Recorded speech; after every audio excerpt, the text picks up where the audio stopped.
I know there was some commentary in last week's media that preborn children would somehow oppose legislation such as this bill, House Bill 125. I'm here today standing before you as a woman who, as an infant, survived a failed abortion attempt, to emphatically deny such a claim, to lend a voice to my fellow 53 million voiceless brothers and sisters who have lost their lives since the Roe versus Wade decision 38 years ago, and to those fellow Americans yet to be born who are at risk of being aborted.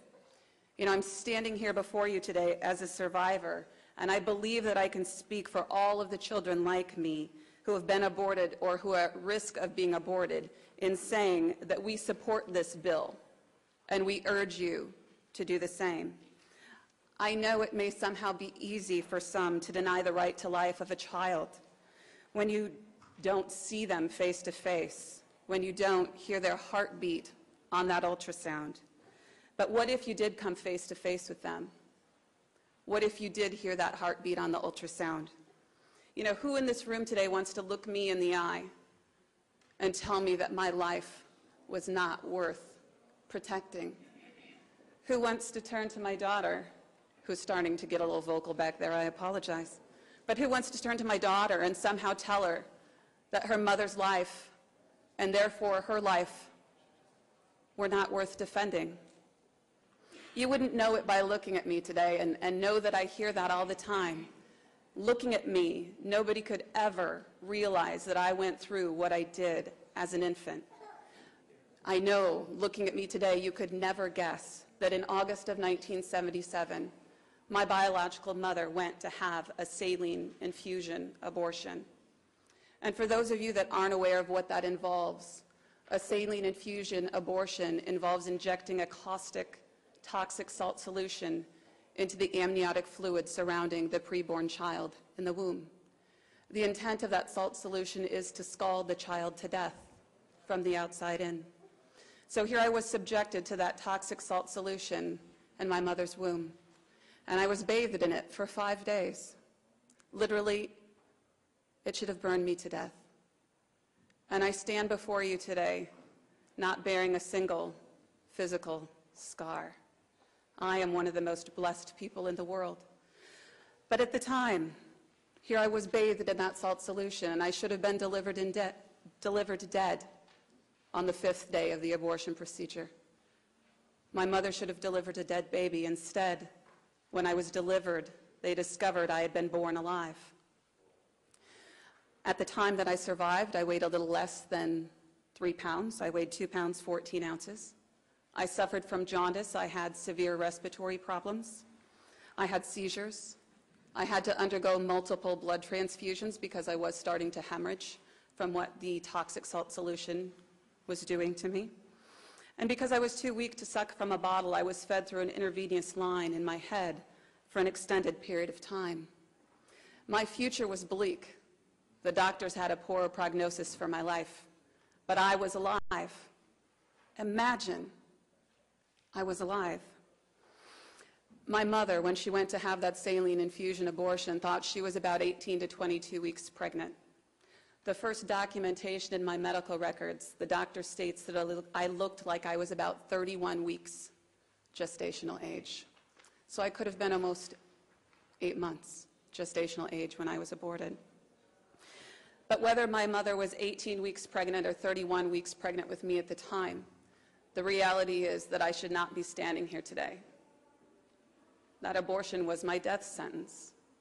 And whether she was 18 weeks or 31 weeks, the bottom line is that there were no protections for children like me. Although I wish my biological mother wouldn't have made that decision, and certainly would have been coerced into making that decision, I am forever grateful that I survived. And I'm forever grateful that after I survived, they made a beautiful decision. They made an adoption plan for me.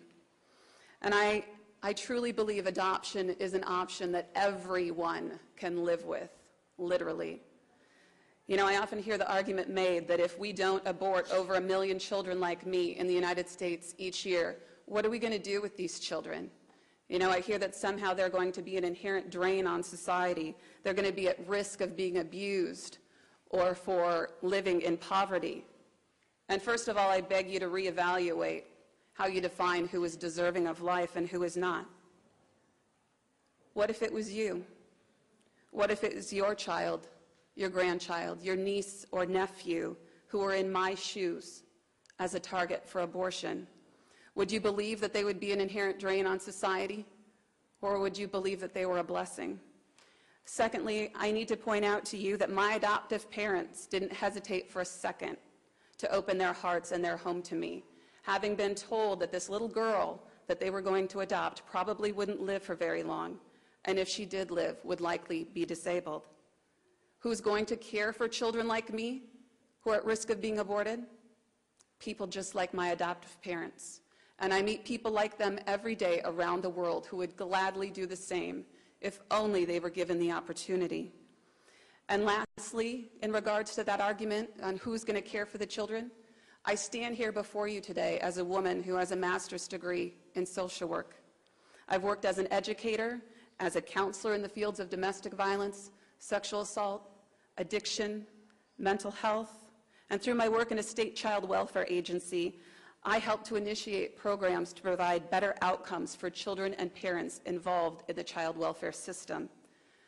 I believe my contributions to my family, my community, and our country are immeasurable.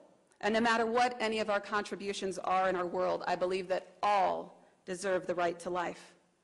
Does anybody in this room really want to turn to the person next to them and suggest that somehow they didn't earn the right to life? I'll be really honest, I spent many, many years of my life struggling with who I am as an abortion survivor. You know, I was fearful of coming forward with my story because I knew what people would try to say about me. I was even scared about what people would think about me without even knowing. I lived with a lot of fear of coming forward and advocating for preborn children just like me. When so many in our society still say that children like me are just a choice, we're just a clump of tissue, we're just a blob of cells, those kind of things really weigh on somebody like me. But I couldn't run from myself or my destiny forever. This is the legacy that I'm leaving for my daughter and the rest of the world, truly. You know, I refuse to be silenced by abortion anymore. And I believe I refuse to be silenced by people who want to say that ending lives like mine is the status quo. Children like me are not disposable. And as a mother, I will tell you my daughter is not disposable. And I'm willing to stand up and willing to speak out no matter what the circumstance or the situation that I find myself in. But what about all of you? What about all of you? What's the legacy that you're going to leave for your family? What is the legacy you're going to leave for your constituency or your state? As a fellow American and as a fellow human being, I deserve the same right to life, the same equal protection under the law as each and every one of you. I was not a choice. I was a child. And it saddens me, it truly saddens me that we have to introduce legislation like that of House Bill 125 to protect lives like mine.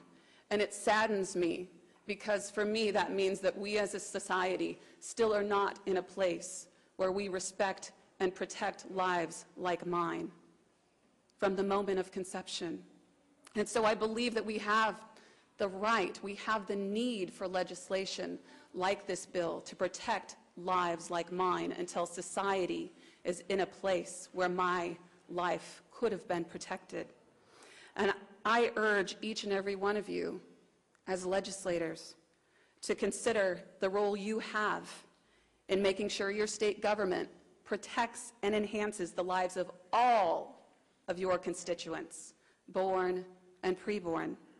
And as you consider your support of this bill, I urge you to not just think about me and the thousands upon thousands of children here in Ohio who have been unprotected from abortion, but so too I want you to think about lives like my daughter Olivia, who would have never had life if that abortion would have succeeded in ending mine. I urge you to think about the ripple effect of abortion in our world, in our community. You know, just think for 1 second. Oh, hello. I've got a helper. Sorry about that. You know, I can only imagine for you and your families, how many of you have been impacted by abortion in some way, shape, or form. You know, whether you want to talk about it or not, we're all affected by abortion. Ohio, as you know, has a rich heritage in taking a stand for what is right and true, and setting an example for other states to follow.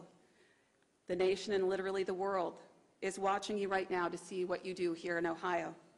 Will your vote on this bill leave a legacy that you can hold your head high about and be proud to share with the world? I hope and pray that you have the strength and the courage to vote in support of this bill and ensure that lives like mine and Olivia's have the protection they inherently deserve and need from the moment that a fetal heartbeat can be detected. I want to thank you again for your time this morning, Chairman and Committee, and I am certainly available to answer any questions.